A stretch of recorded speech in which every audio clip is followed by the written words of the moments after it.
Wow. Yes. Wow. We're rolling. We're rolling. Welcome to the Boroky podcast. Woo! Number 1. Episode 1.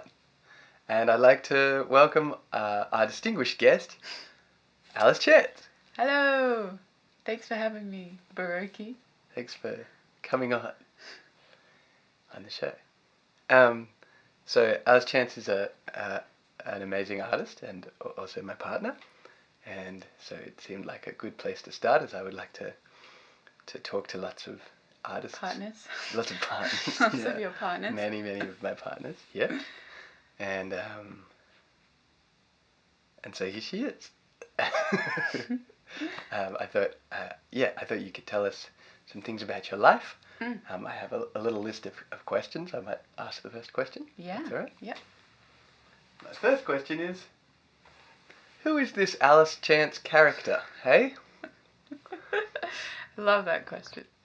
Okay. Alice Chance is oh my gosh. A person on the world, on the earth. On the earth. In Sydney, Australia. Who likes to make things, or more like has to make things. And she can withstand not making things for a while, but not too long, otherwise things go downhill. And so I'd say that kind of instinct characterizes me, I reckon, that I always like to make stuff, and sometimes it's for myself or sometimes it's for other people. Sometimes I get paid to, which is nice, and other times I don't. And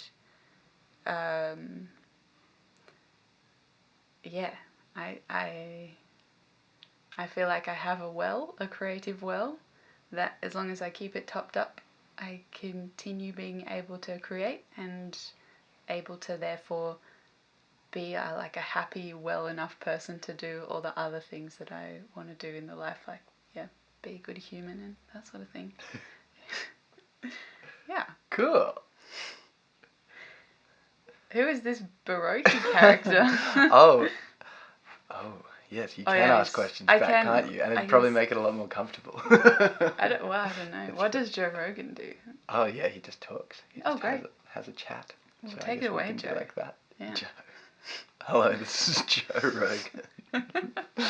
I just had a haircut. Wait, isn't he bald? Pretty much, yeah. Yeah. No. I had a hair grow. A hair transplant, yeah. From my back. You might be onto something there. Yeah, I think is that not a thing people do? They get skin grafts from their butt. Yeah. I guess if your butt's hairy enough, you can get true. A hair transplant from there. Yeah. As well. So true. Yeah. Or if you want a little mohawk, you could just get some sort of a pubic transplant or something. Yeah, that's so true. Sorry, this isn't where I wanted this to go this early in the interview. Oh, I was going to say who Boroky is. Boroky is also a Sydney-based artist, I guess. We were talking about how maybe it could be called Eora rather than Sydney. Yeah, we were. Yeah. And so-called Sydney. Yeah, Sydney.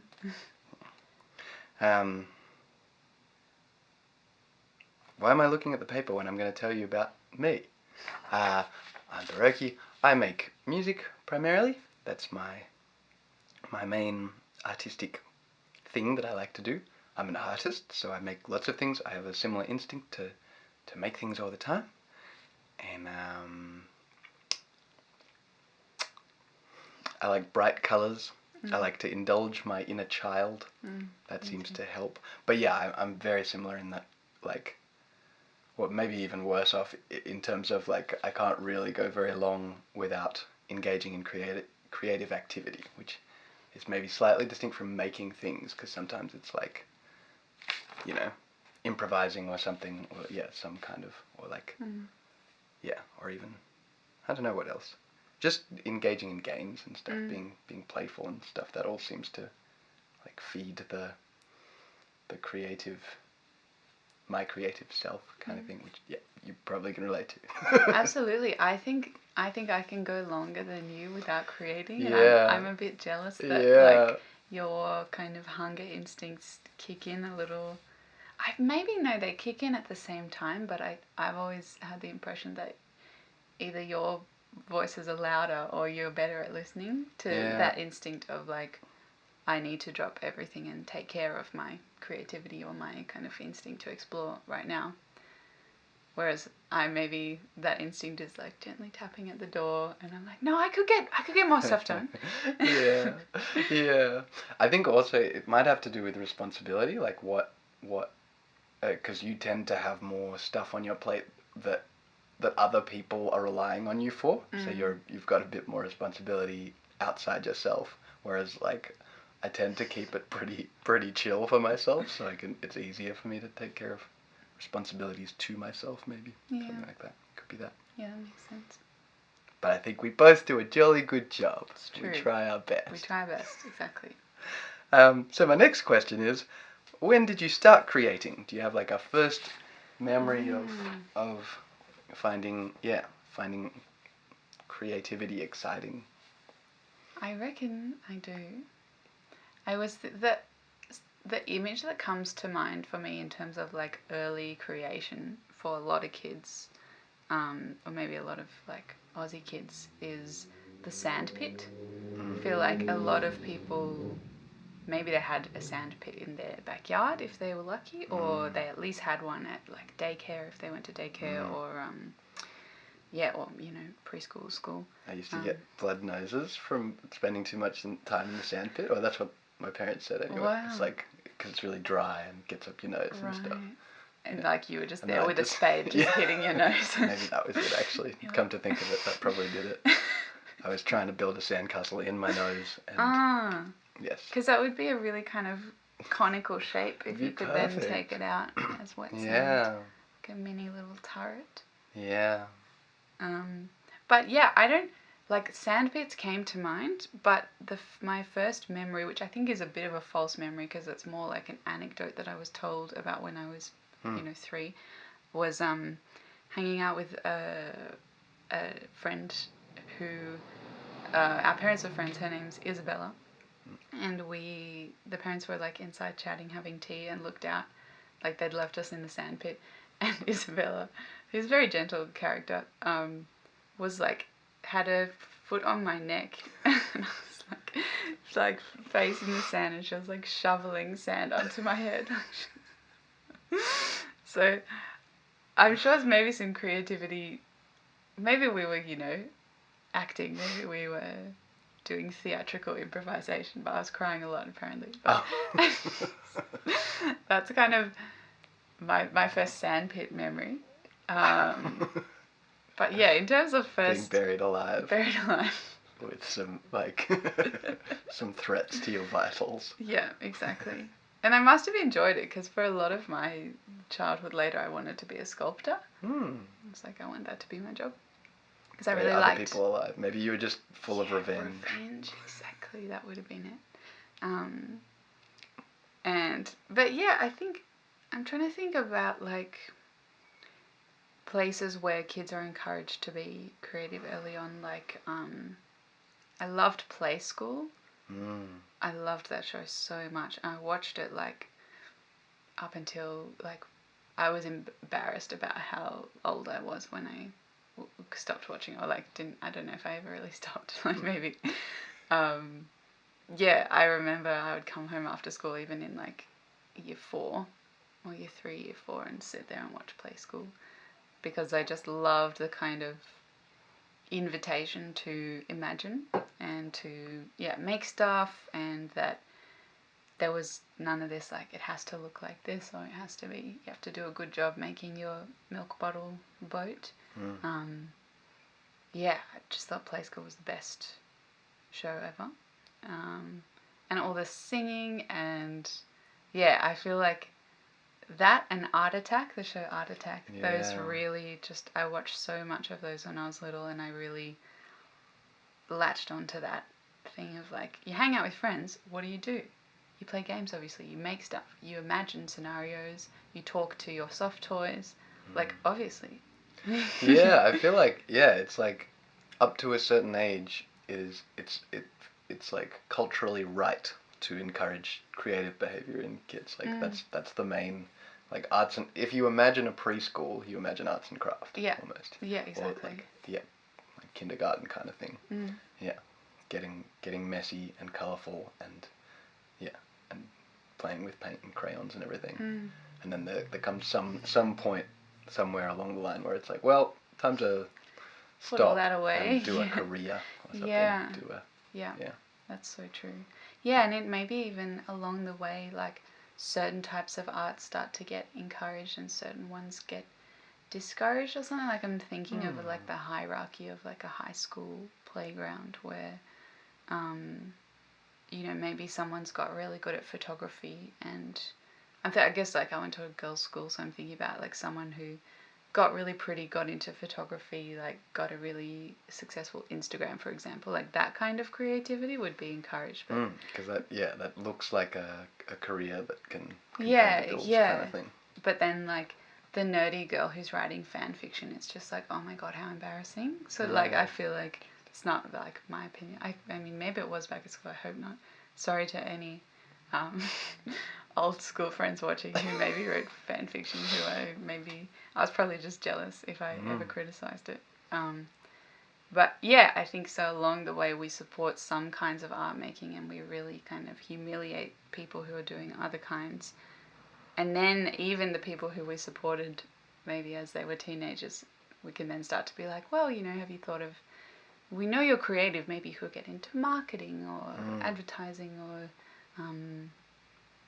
bring creativity that into stuff's really the office. interesting. Yeah, and I find, like, for example, architecture just is totally viable as far as I can see, and engineering and that kind of thing. Yeah, respectable. Like, yeah, like coding, all that stuff, which can be deeply, deeply creative. Absolutely. Like, sometimes, like, coding is sort of all it is. You're creating, like, computer stuff. I don't know enough about coding to know more than that. But I know that you have to like think around problems sometimes because you need to think laterally sometimes. I reckon, like, you want to get the code to do something that it doesn't want to do, and you have to like wrestle it. Yeah, which sounds just like the creative process. Yeah. So that's very interesting.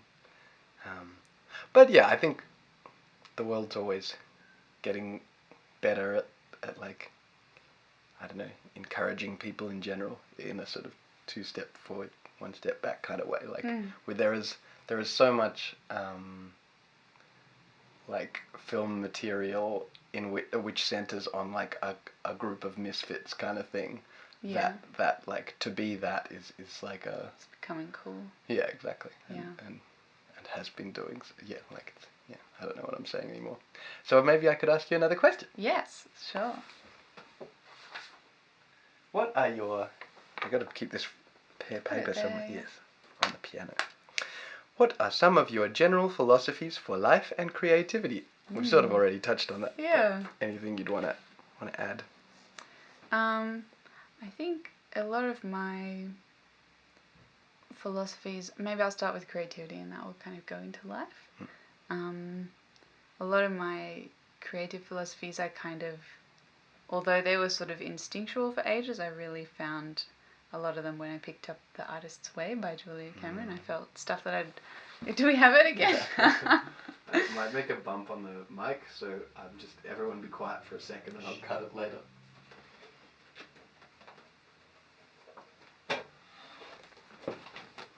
There she is. My battered copy. I love that. It's got a rainbow on it. Oh, nice. It says perfect. Yeah, or it says, yeah, it's a beheaded perfect. Yes. Wow, I love that symbol. Perfection just slashed.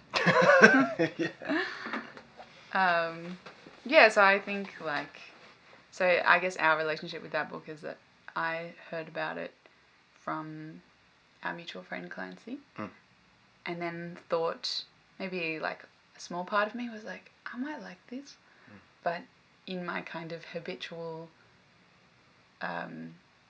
virtuous blocked fashion. I was like, but you know who would like this even more? Toby. He's a real artist. I don't know.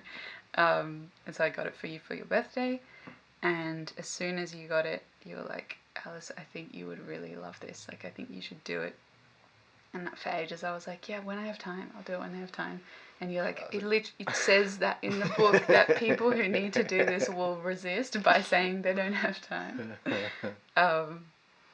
And yeah, I finally did it, and finally, yeah, I just felt so understood by the book. And I think one of the main takeaways from it was compassion, self-compassion. And I kind of, up until that point, didn't realize how hard I had been being on myself, in terms of, yeah, just like, if you're going to be like a creative kid, if you're going to be an artist, you better be a damn good one. I think that's a lot of what young creative people feel.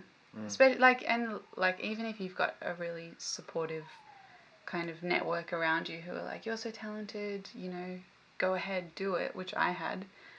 Still, that like sense of being an imposter is like really hard to shake, and that sense of like, okay, I've somehow got this special pass from society that I can be creative for a living. So if I dare spend any minute not working on that or not being productive, that is like a really bad thing. And it's for like, the Artist Way really helped me be like, question if I was having an episode of procrastination or struggling to feel like disciplined, struggling to feel like I could show up and work on something every day, as opposed to like have an idea, have a frenzied work, and then like give up on it.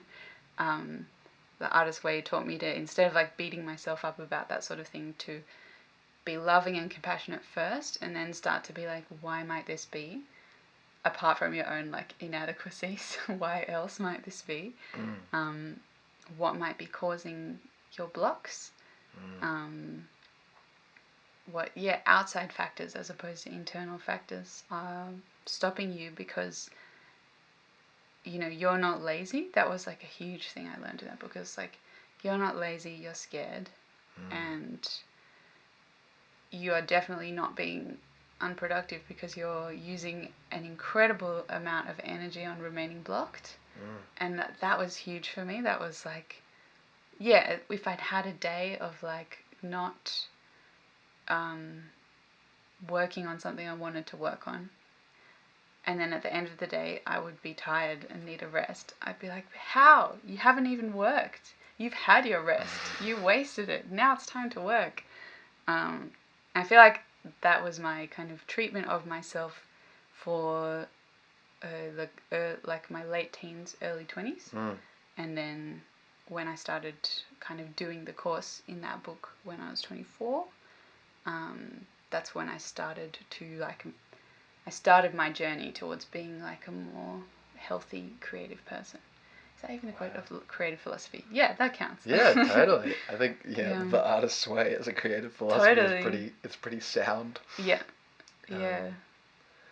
Yeah, it reminds me of what makes me think of one of the biggest takeaways from Artist's Way, or the one that pops into my head right now anyway, is like learning to listen to inner voices, which I was utterly deaf to like a couple of years ago, I would say.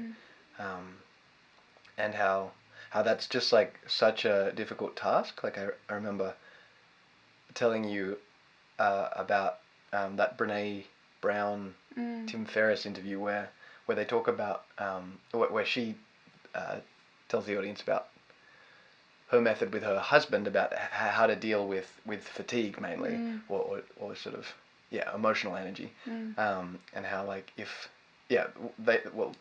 when they meet together and need to do things together, they'll kind of give each other a number between 1 and 10 of how much energy they have. Yeah. And if the two numbers, so one says I'm at a 3, I'm sorry, I need a little bit of like time alone, and the other says, oh, I've got an 8, we're fine, I'll cover for you. Yeah.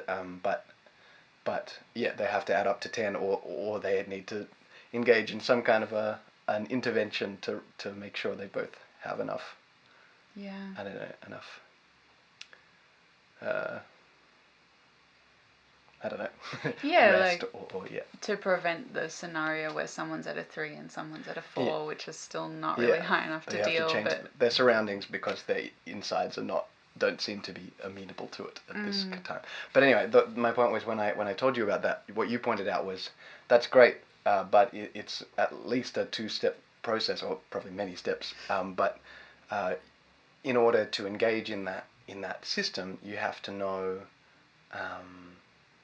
where you're at. You have to be able to calculate your number and then convey it honestly, and that's tremendously difficult. That's definitely where you and I think are still just learning to work. Yeah, to listen enough to get an accurate reading. Yeah, it's very tricky, and so true. yeah, and kind of so what's the word? I guess just ephemeral and such. It's got. I've been thinking a lot about discipline and how sometimes I guess if you think about discipline as the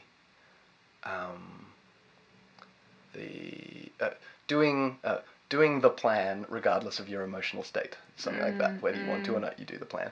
And that stuff is so amazing to me. It doesn't always work, and I have to be like careful with it because I can be really tyrannical about it and tire myself out with too much structure, I think sometimes. But a lot of the time, just being forced to just show up to do something, even if you really don't want to. Well, if I don't want to, I find it can often tilt my emotional state in the right direction. So true. Yeah, that's really interested me at the moment, which means I've answered the next question I wanted to ask you, which is what are you interested in at the moment? Bring it into the now. We've kind of done your past a little bit. We have done my past a little bit. Yeah, done your grounding your philosophy. Yeah. And what's now? What now? Yeah, I'm interested in. I'll try. It's like an idea that's just kind of just arriving on my doorstep, but I'll try to like eloquently flesh it out, or just comprehensively at least. I guess the idea that maybe a day of your life could kind of act microcosmically to symbolize the life you want to have. Like, try to live a day as a squished up version of your ideal life or something. And so if I can live a day like today by, in a kind of disciplinary way, showing up to do the things I know keep me happy and healthy, even if I don't feel like it, and push through a couple blocks to just get into some kind of state of flow for, as long as possible, even just a little bit. Eat healthily, like exercise, keep tabs on sort of who's driving in my brain in terms of, like, what am I feeling, what voices are feeding these thoughts and actions, and double check on, like, do I feel jealous or resentful of anyone? Can I, like, deal with it before I continue, like, engaging in whatever exchanges I'm engaging in? If I can, like, I'm interested in, like, really streamlining myself at a daily level and seeing what results that can, like, fractalize out into my life. Because recently, like, last couple of days, I've been having some really, really good days where, so I'm studying postgrad linguistics at the moment, as you know, and finding it, like a whole new thing, a little bit challenging sometimes, and sometimes a little bit, I can't quite see, like, all these creative instincts I have, I can't quite see how to use that energy. But I've been heading into the library to work, and on my way there I've been stopping at a cafe for like an hour and having like a delicious piece of toast and a pot of tea and just writing words, and then I'm just ready for anything, like my artist child is like, sure, I'll cooperate now. We've had fun together, we've got to play, and if we have to go do boring jobs, I understand. Got to put food on the table, Mum. And I'm like, cool. Thanks, child. So yeah, I think I'm really interested in if I can keep like doing my absolute best to make my daily life like that. To set that in as a repeating pattern. To see just who I am in a couple of years. Yeah, cool. That's yeah. really interesting to me. That's awesome. Because, I think, like, the way big projects get done is on a... You can't do them in a one sitting. Yeah. Generally. It depends. Yeah. And also, in terms of, like, control and, like, I've been into, like, the stoicism a bit lately of, like, what can I control? Take care of that. And try and, like, emotionally let go as much as I can of the things I can't control. That sort of idea.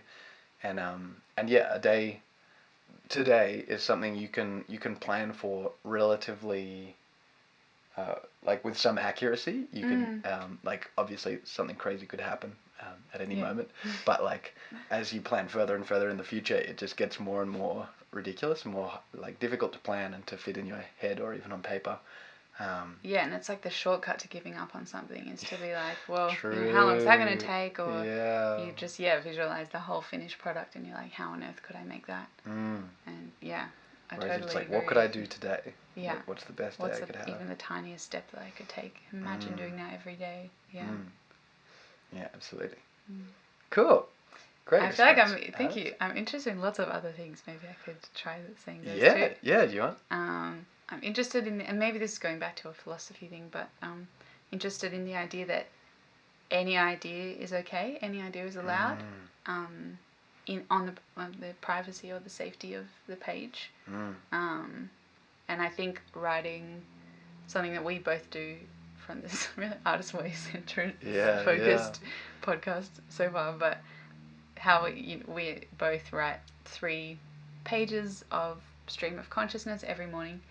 And I've always loved writing, always loved kind of diary writing, and especially diary like with the morning pages, it's a bit like that. That's so true. Get everything out. It's like in the body voiding it. Yeah, don't try to do diary writing. Try to do diarrhea writing. Oh my god, that's amazing. Anyway, I think so. I always loved writing diaries, especially ages kind of 13 to like 21 even. I would quite often have just like a free write in a diary and feel really like cleansed afterwards. But part of it I would like spend a lot of... Just gonna make sure my computer hasn't died or something. Oh my goodness. Oh no. I forgot to charge it. Oh, poor thing. Oh no. That's fine because we can just restart and then like at least we realised I'm so sorry though. Don't worry. I think Joe Rogan has other people taking care of this shit for him. He does, that's true. But you did a really good job, yes. See? Oh, excuse me. I'm just giving you a compliment, alright? Alright, cool. Still rolling, really good. Could just use this audio for a while. It's true.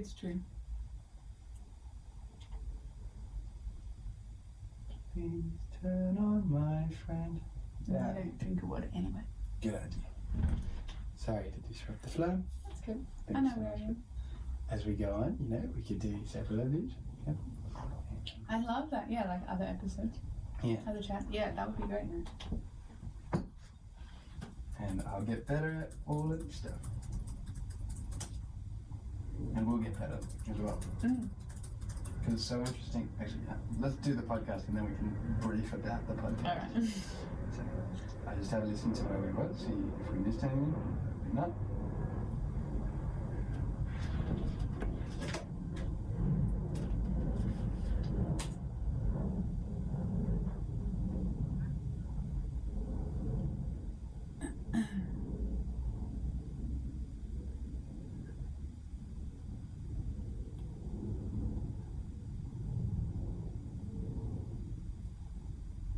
So I just said diarrhea writing when it cut. Sorry to say.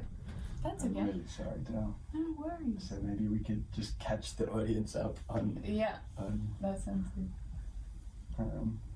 What that was. We are rolling.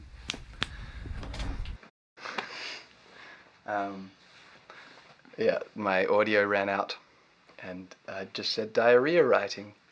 And then I just found it so funny that I just pissed my pants and short-circuited the microphone. Yeah.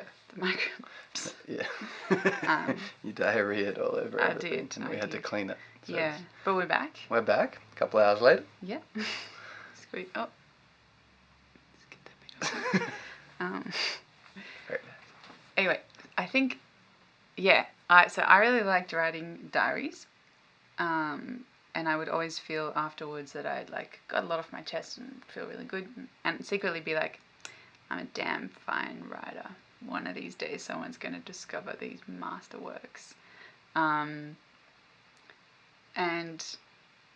I think, I would like plan every sentence to the T before I wrote it, and then be like, look how good I am. I've turned my suffering or whatever into beautiful art. And so developed kind of two things at the same time. One was that you had to suffer to create, or like, that it was a good idea in life to kind of seek out more suffering so that could fuel your creativity, which is a huge block that I'm very excited to have got rid of. I definitely had that one too. Yeah. Woohoo. Woohoo. And the second one was that, to be audacious enough to say anything, you'd better have a good think about it, and you'd better write something good. And it was quite hard for me at first to try to write morning pages where you really just are supposed to continue writing no matter what is coming out of the pen, even if it's diarrhea. And I was just imagining all these people reading it and being like, oh, I can't say that because what if this person reads it? I can't say that because what if they read it? And to gradually come to the personal belief, at least, that I can write absolutely anything on that page because nobody is going to see it. And even if they do, like, I have my excuses ready to go in terms of, I was taking out the trash in my head and that's what I wanted to get out so that it didn't stay in there. We all have thoughts. It's, it's about our actions. That's what counts, whatever. And they tend, if you don't let them out, I think that bottling up thing is at least a little bit true. Yeah, they can fester and mess with your actions in a way that you can't control, so you're better off getting them out and being in control of them, understanding yourself. And then they're in the light and maybe they're not as scary or as kind of powerful as you thought they were. Yeah. And I feel like now we've both arrived at a point where we regularly write like hateful things about each other in our morning pages.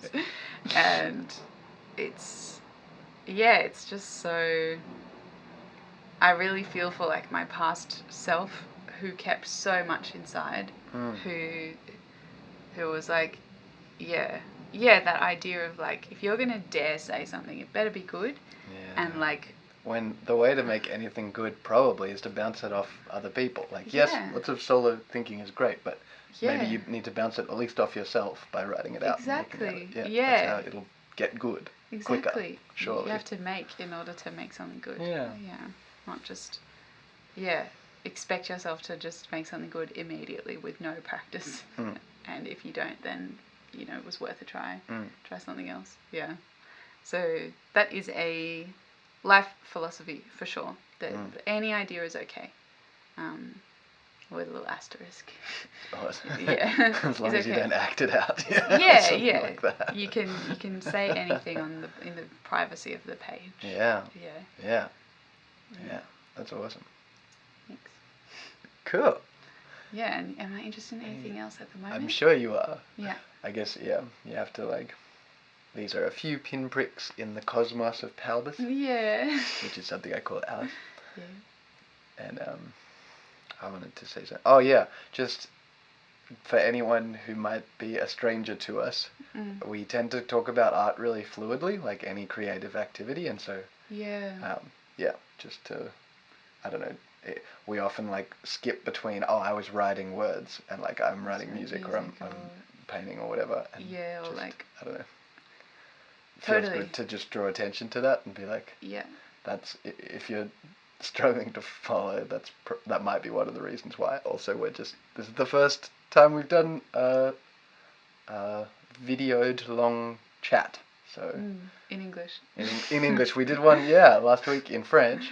Yeah. Or the start of this week? Last week. I can't remember. And that was really good. I felt like that was easier than this in many ways. Me too. Yeah. Me too. This feels a little stilted, or a little like Yeah. higher pressure or something. Something. Not, yeah. It's like it's your native language. You better say what you mean or something. Yeah. Yeah. Whereas in French, you're just trying to get like something. Say anything, yeah.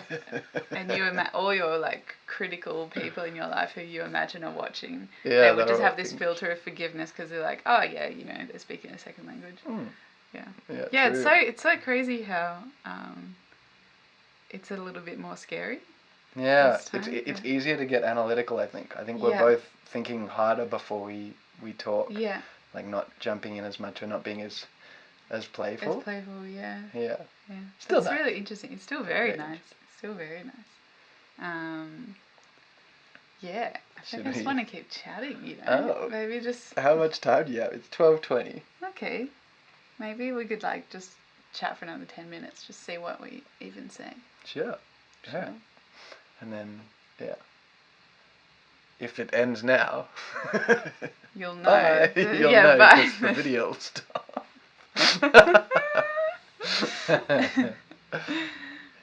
Cool. What else? What else?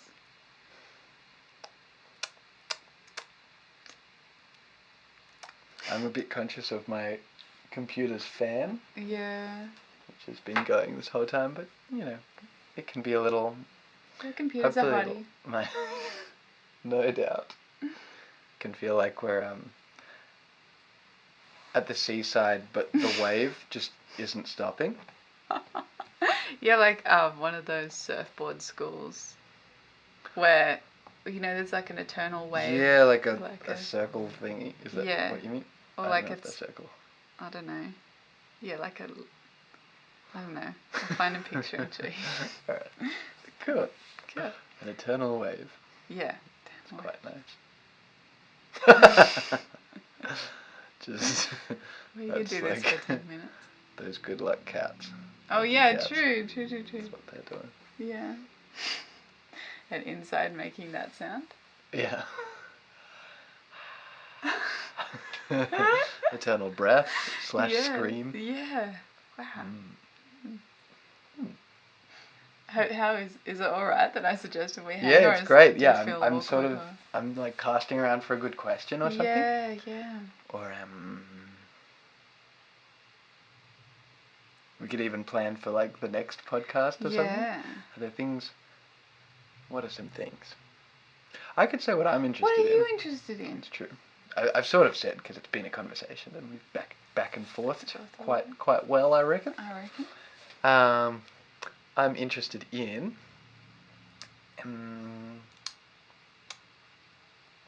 like I said, discipline. Discipline's been my recent sort of thing that I've been thinking about a lot. Because I was also studying psychology, and then I stopped, and my life it has changed in lots of ways. I'm going to resume. It's an intermission, not the end. But that I was very busy and having this sort of it feels like a big responsibility to do the degree because you have to get certain marks to like do postgrad study probably, and that's something new to me. I've never really had or felt much pressure to get really good marks. So it's like this big burden I was carrying that now I'm not carrying, and I've got way more time, and so way more time potentially free, way more flexible time, and dealing with that in a way that is satisfying is harder now that I don't have the big burden, because the hour requirement of of the degree just meant that I was kind of forced to use time really efficiently, and now I've got to figure out how to do it again, and that's how to do it more on my own terms, how to make my own way, which I think I'm doing well with. But yeah, it's quite interesting, and mainly I'm just finding like getting excited, well, being disciplined in planning the day, but then making sure I plan things I really like that are playful or relaxing within that, is just really helping me like get things done in a day. Because maybe as a consequence of doing the degree with also trying to do my creative things, and I teach to make money, doing all that stuff has meant that now a satisfying day for me is more full and yeah, productive than it was before I tried to do the degree. Yeah, wow. I'm trying you to got do hooked on productivity. Yeah, but I really like it. It makes me feel makes me sleep better and feel spend much less time feeling guilty because I'm just doing good things, in my opinion. What's that like to feel? Yeah, I guess you wouldn't know. But I'm like the guiltiest person in the world. You poor thing. Yeah. It's so funny that like that question you ask yourself, or like when I do this I don't feel guilty, so it's good, or should I address what's making me feel guilty and get rid of the guilt that way or something. And I feel like you can kind of do in between, where you are gentle with yourself and try to not feel as guilty and examine why you feel guilty and question whether those are valid reasons or not. And then also know that it does feel really good to be in use and to like use your brain and to like interact with people and be a part, like an active part of the world. It feels really good. So maybe the guilt is like a little bit helpful in that way. Yeah, it's pushing you towards activity. Yeah. Which in abstract is what you need. You need some activity. It's just figuring out what it is. Totally. And whether it should be, aimed at the guilt. It's that thing of like self-love versus self-flagellation type thing. So true. What is it? The difference between striving and self-flagellation, and the difference between self-care and like indulgence laziness or something. Although totally. I can't remember what I called it last time. Self-care and I don't know. I got it from the Tim Ferriss and Brene Brown podcast. Yeah, so right. I really should everyone watch that. go watch that. Yeah. Hashtag Tim Ferriss show. Let's get related to that. Yeah, good idea. Podcast. Yeah, they'll be pretty grateful that we gave them a shout out. Yeah, probably. Yeah. Maybe we could have Tim Ferriss on the show. Yeah, probably. Yeah. He's the author of the 40-hour work week. For those who don't know, and right. he has and he has a podcast where he has all sorts of people on. It's quite interesting. Is it 40 or 4? Oh, it's 4. Sorry, 4-hour work week. And that's bad. 4 hours of work in 7 days. Yeah, that's the idea. It's like setting up it's almost a how-to book on setting up a sort of an automated business that you just need to maintain, and it'll make your living for you. That's kind of the idea. Yes. You outsource everything. You have an idea, set it up so it just runs itself, and then answer a few emails about it every week, and you're good. Yeah. Can I reflect on that a little bit, because I feel like, so when I was 19, I wrote a piece of children's choir music called It's a Bonfire Season, and it's about building a bonfire, and it has these like little musical motifs, little musical ideas that are stacked on each other in different ways, and I imagined that they were like stacking sticks and pieces of wood on top. And it was for a festival called Murrumbilla, for an organisation called Murrumbilla Voices, and they had a theme that year that was fire and water. And I had this lyric that was like, sparks will rise like raindrops in reverse falling from the earth, and I was really proud of that lyric. It was also during a time when I was like, every compositional brief I got, I filled it to the T. So I was like, right, fire and water. That's going to be what I talk about. And yeah, so that piece has become like kind of popular with some primary schools around Australia, and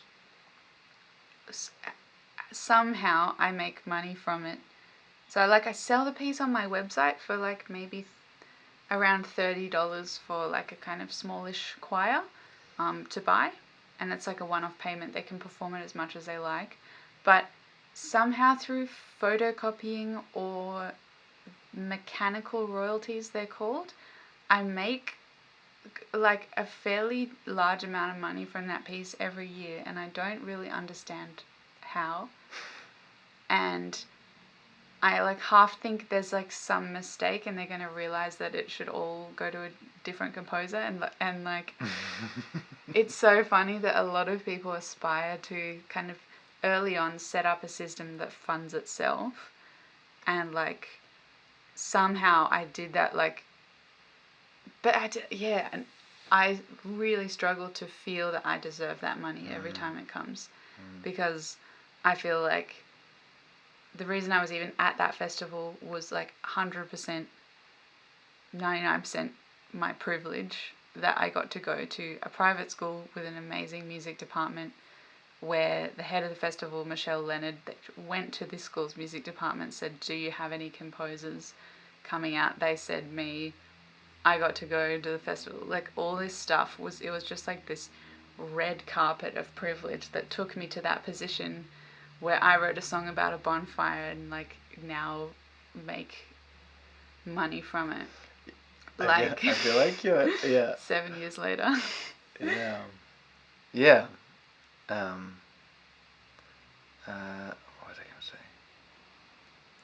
I feel like part of your issues with that might be like sort of personality based, like just being a fairly guilty person. Because I think someone who's a bit less prone to feeling guilty might just be really grateful, and have that be enough, kind of thing. Like, absolutely. So grateful that, because you did also write the piece all by yourself. Yeah. And you you're like at this point fairly clearly a gifted composer. Like you're different from other people in your drive to write music and your ability to follow through with it. And other people definitely miss out on that opportunity by not having a privilege, but it doesn't make your work like invalid. It makes it it's sad that they miss out rather than that it's sad that you succeed. I think that's how some people would see it, and how like, I'd like to see it. In any case, my guilt does nothing to help Yeah, those people. well, exactly, yeah. It's like an insult to them. Yeah, kind of, yeah, exactly. Like, don't worry, everyone, I feel really guilty. Yeah. You're welcome. Yeah, it really helps, yeah. Thank you for your sacrifice. Yeah. Yeah. But yeah, I think the difference between setting up your own business deliberately and having control over it, and having this strange thing that you didn't really aim at give you money. I feel like that might be different. Like, it might be, had you like planned to build an online composing software that pumps out something like Bonfire Season every. Sorry, is that what it's called?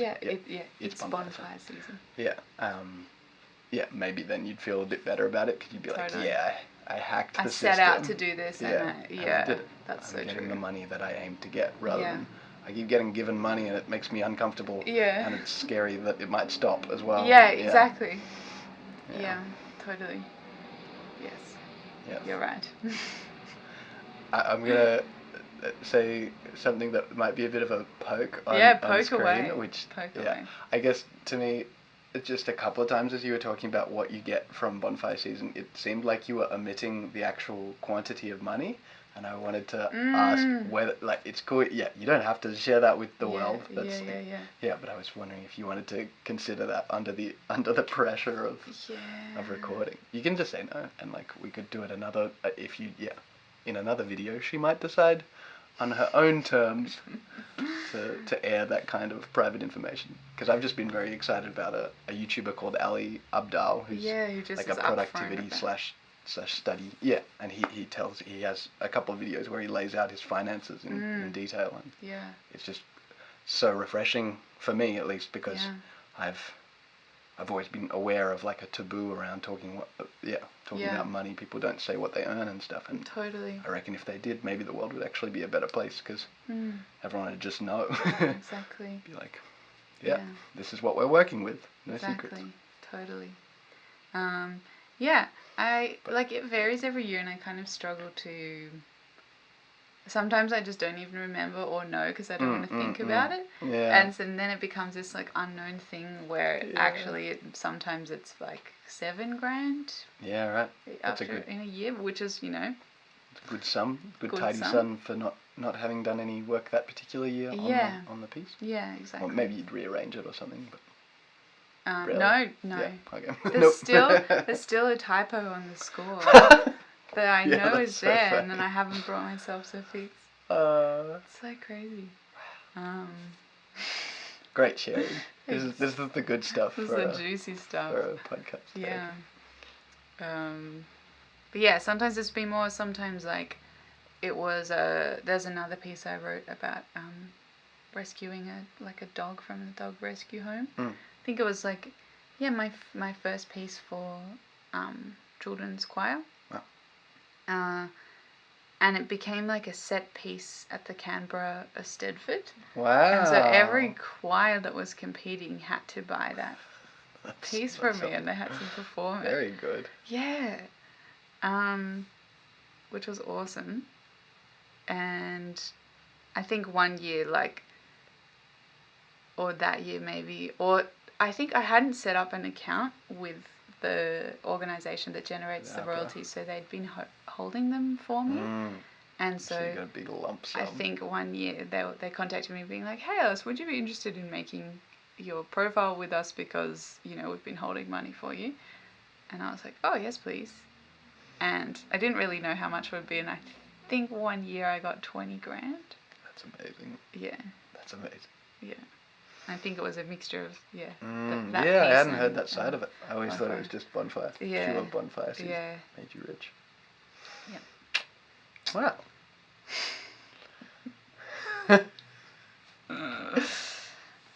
Anything more to add?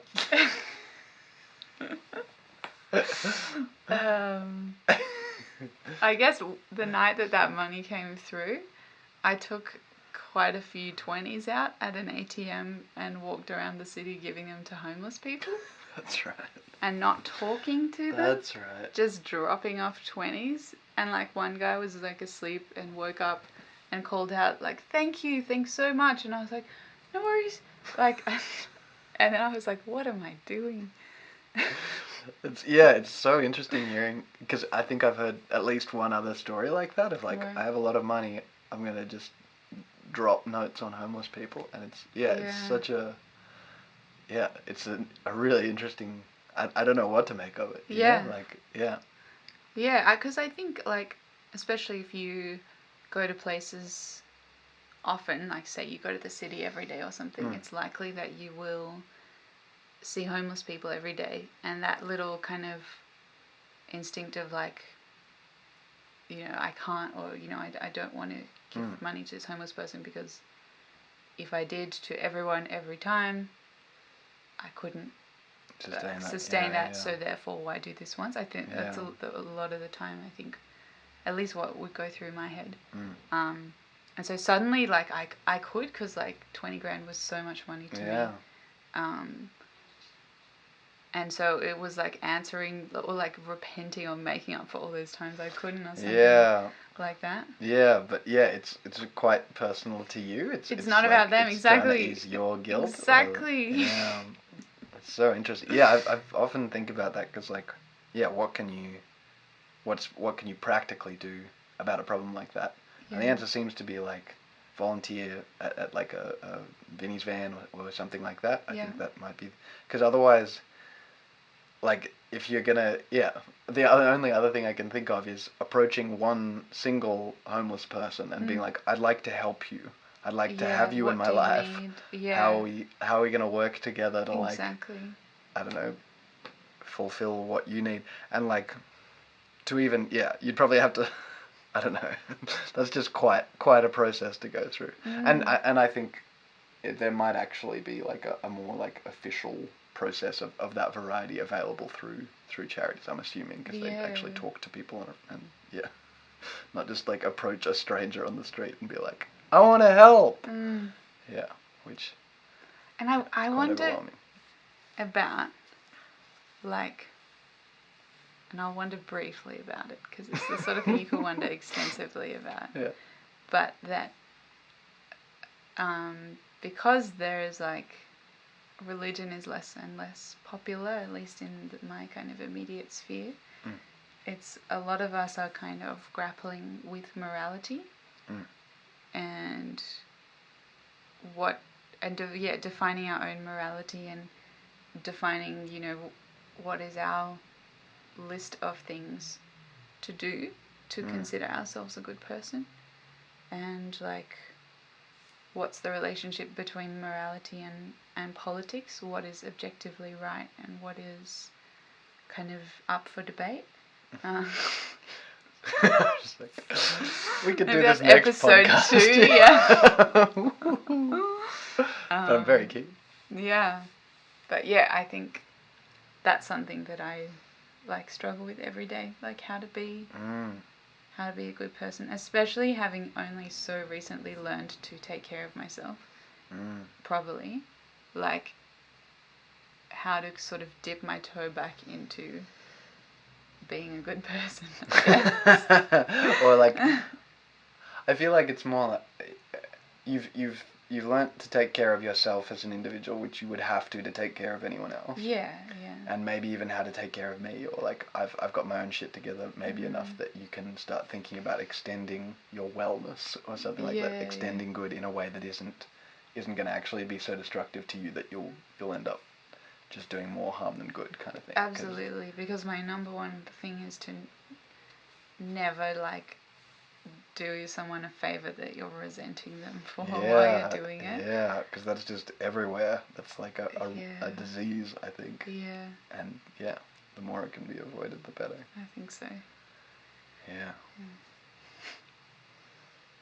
Well, should we call it a day there? Maybe, Thanks for listening. Next time we'll designate like a particular like hour to end at, I think. That's a good idea. I didn't give you any idea. Don't be sorry. No, this is great.